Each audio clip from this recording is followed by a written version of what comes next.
So we've finally got the peg going, and to be honest with you, it's worked straight away. But let's talk in a little bit more detail about what I'm doing, the process in which I'm going through. So I'm loose feeding maggots, and of course I'm going to talk about the rigs that I'm using. But the most important factor is keep feeding. At the end of the day, you want the fish competing in the higher level, the top level, in the top few inches, because that's the depth that I'm targeting. You want them to be competing on a regular basis. In order to achieve that principle, you've got to keep bait going in. So I'm using a Jigga. I'm actually catching on a fixed rig and a Jigga. Now, like I said earlier, the beauty about this Jigga is it is a free running rig. So the principle is I'm fishing a 019 mainline and an 011 hook length of the same material down to an SLWG, 2 maggots on the hook with a 3.5 inch hook length. So my first intention is to make some noise. So I'm doing 3 or 4 slaps on the surface and immediately then holding the float up where I've made that noise. So now my hook bait is 3.5 inches underneath the surface because I'm holding it. If I lift the float up there, that tells me I'm 3.5 inches deep. So let's repeat the process again. 3 or 4 slaps. The fish really do come to that noise. A little jab there. And the beauty about it is the fish will hook themselves against the tightness of the line because the line is running straight through the float to the hook. So when a fish grabs that bait, it will hook itself against the tension on the line against the end of the pole tip, like so. So basically, the fish is hooked, I bring the pole to the side, loose feed a little bit more bait, just to settle those fish back down again, and the ducks as well. And then nice and smooth, bring it back onto the second roller, break down. I don't need to feed on a regular basis now because I've done the hard work of getting the fish competing. So the most important thing is just take your time, enjoy the moment and make every fish count.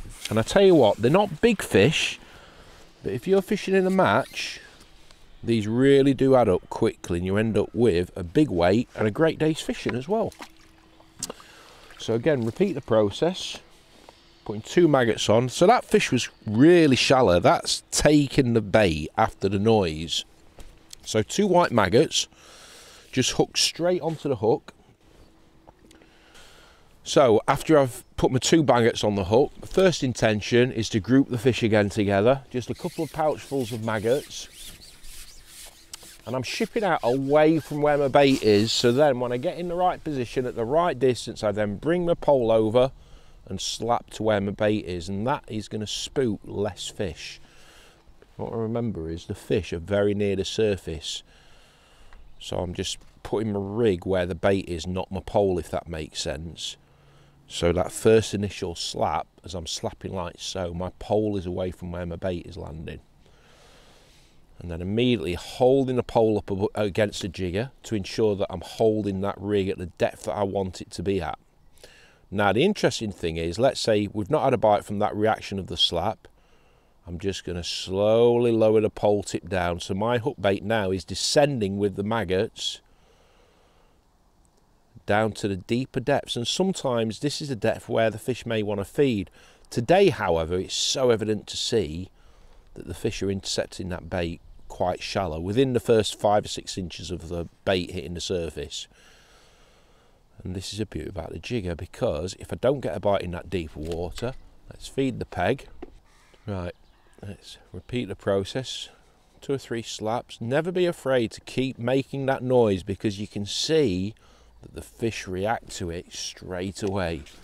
Take your time, there's no rush. What is important, like I said earlier, is you keep that bait going in all the time. As soon as you stop feeding, the fish disperse. And at the end of the day, I want the fish to be bigger. And in order for the bigger fish to move into the peg, there's got to be a reason. And the only reason why they come into the peg is because there's a larger volume of bait. And the beauty about the Jigga as well, it's virtually anti-tangle free. It just does not tangle at all because of the nature of the shape of the flow and the minimal amount of shot that you've actually got on the line. It's a running float to a stop bead. We've shot below it. There's literally nothing that this float can tangle on.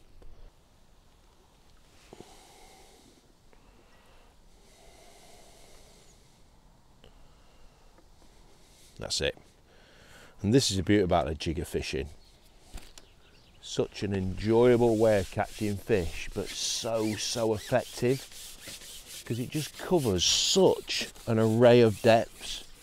Of course, the depth is dictated by the length of line, so if you want to fish deeper, fish a jigger with more length of line. Especially on deeper waters, that is a big plus.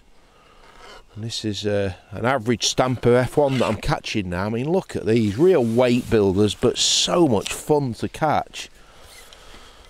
So I hope that information has been of use to you regarding the jigger, and you'll be able to put all this information to use on your local commercial fishery, whether you're targeting lovely F1s like this, carp, skimmers, eyed.